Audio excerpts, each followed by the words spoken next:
S'entraîner dur et régulièrement, ça suffit pas pour faire un maximum de progrès. Et ça, je m'en suis rendu compte à mes dépens après une dizaine d'années d'entraînement que j'avais eu pas mal d'exercices, pas mal d'exécutions qui n'étaient pas forcément optimisés pour faire un maximum de progrès. Donc c'est pour ça que je vais te montrer dans les 10 prochaines minutes ma séance haut du corps actuelle. Je vais te montrer toute la sélection d'exercices, les points clés d'exécution et des petits détails bonus pour pouvoir vraiment maximiser ta progression. Alors on commence avec des relevés de genoux suspendus à la barre. Ça va nous permettre de faire deux choses. Premièrement, d'avoir comme une sorte d'échauffement, parce que le fait d'être dans cette position-là avec une grande flexion de l'épaule, ça va détendre un petit peu tous les petits muscles qui vont être autour de l'articulation et ça va nous permettre sur les autres mouvements de facilement acquérir une meilleure position. Deuxièmement, ça me permet directement de travailler sur les abdos et de ne pas risquer de les sauter en fin de séance. Donc ça fait des abdos solides et ça m'assure d'être bien prêt pour mes autres mouvements. On fait d'une pierre deux coups. Ensuite, deuxième et troisième exercice, on va avoir un superset entre un développé couché à la Smith et des tractions prise pronation. Pourquoi faire un superset?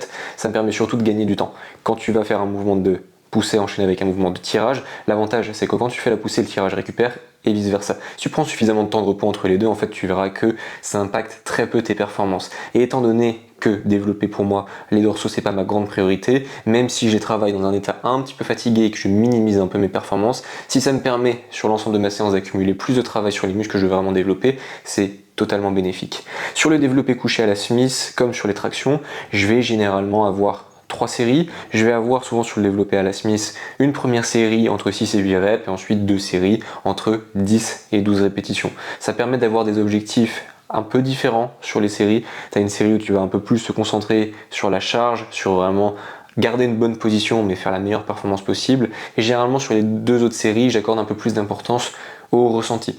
J'aime bien souvent même me concentrer sur une amplitude partielle sur les 2 autres séries, simplement pour rester là où les pecs sont plus avantagés et ne pas risquer de trop fatiguer les triceps. Sur les tractions, là je vais me concentrer sur une chose, essayer de ramener au maximum mes coudes vers mes hanches. Alors même si mes mains sont figées et c'est pas comme une machine convergente, juste le fait d'avoir ce focus là, ça va me permettre de m'assurer d'avoir la bonne intention pour travailler au mieux les dorsaux. J'utilise aussi les sangles de tirage parce que c'est le seul point négatif des supersets, c'est que même si sur un développé t'as pas besoin forcément normalement de grip, je trouve que c'est quand même relativement fatigant sur le grip, juste le fait de serrer fort la barre et d'enchaîner après avec les tractions. Donc je sais que si je vais pas les sangles, souvent je peux avoir un peu les avant-bras après dans les chaussettes et quand je vais arriver sur le travail des biceps en fin de séance, ça peut un peu empiéter dessus. Quatrième mouvement de la séance, on va avoir des écartés sur banc pour le faisceau claviculaire des pectoraux, le haut des pecs. Ici en fait l'idée c'est simplement de chercher une trajectoire qui va permettre de bien suivre l'angle des fibres et du haut des pecs. Alors ça peut paraître un peu du charabia ou un petit peu du trop science based, mais au final c'est pas très compliqué. L'idée c'est simplement de voir où est-ce que tu as la meilleure contraction au niveau du haut des pecs, et ensuite tu vas choisir une trajectoire qui te permet d'aller chercher cette contraction. Aussi simple que ça.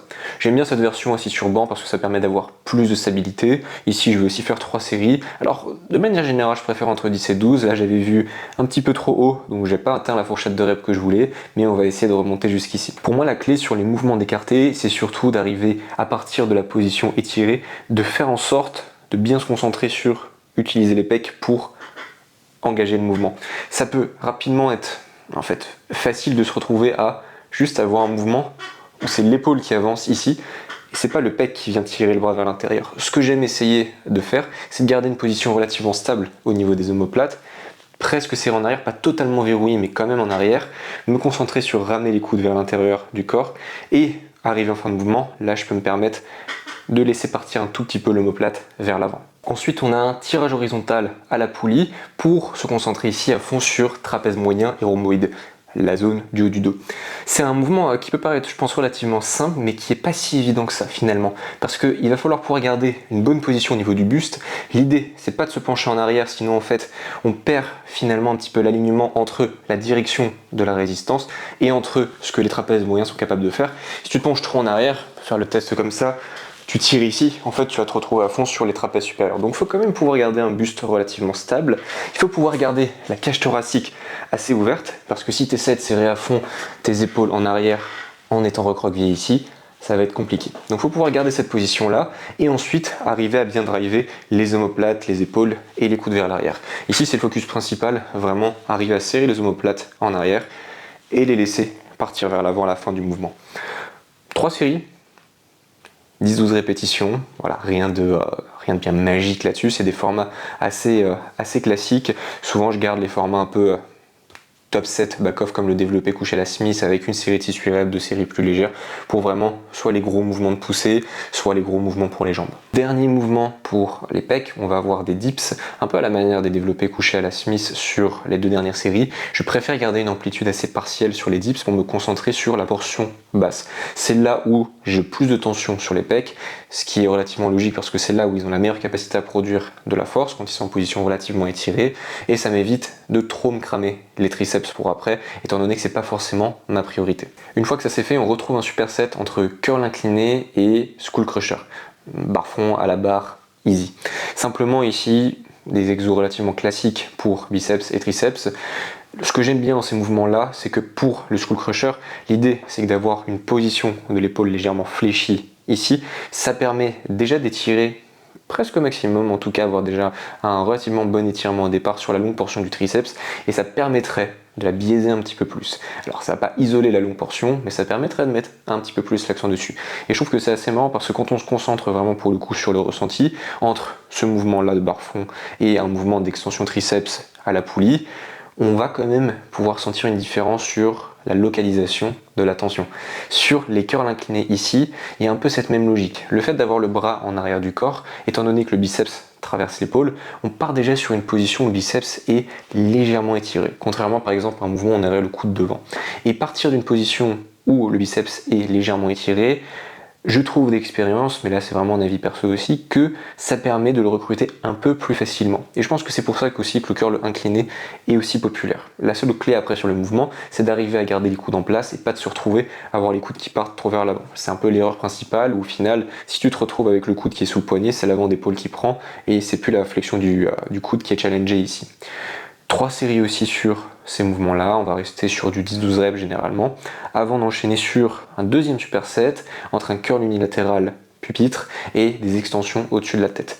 Curl unilatéral pupitre, il y a un truc intéressant sur ce mouvement-là, c'est que le fait d'avoir un banc qui est totalement redressé, en tout cas d'avoir une espèce de dossier, ça permet d'avoir un mouvement qui est un peu plus adapté à la capacité du biceps à produire de la force. Quand vous avez le banc classique ici à 45 degrés, la difficulté la plus haute se trouve en bas du mouvement, de la nature en fait de l'angle du banc, parce que vous allez avoir le plus grand bras de levier quand vous arrivez tout à la fin.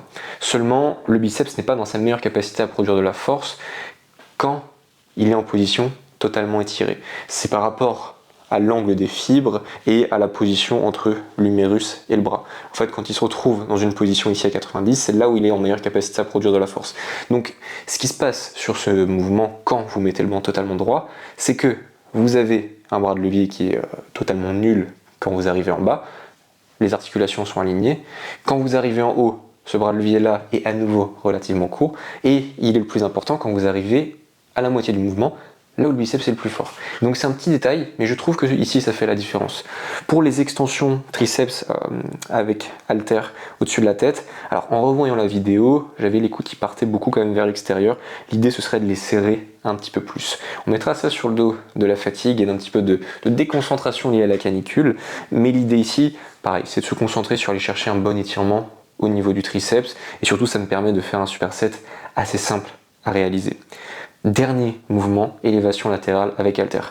Étant donné que le faisceau médial, pareil, c'est pas forcément une grosse priorité, c'est pour ça que je mets ce mouvement-là à la fin. Si c'était la priorité de développer les épaules, typiquement je l'aurais mis au début, juste après les relevés de genoux suspendus à la barre.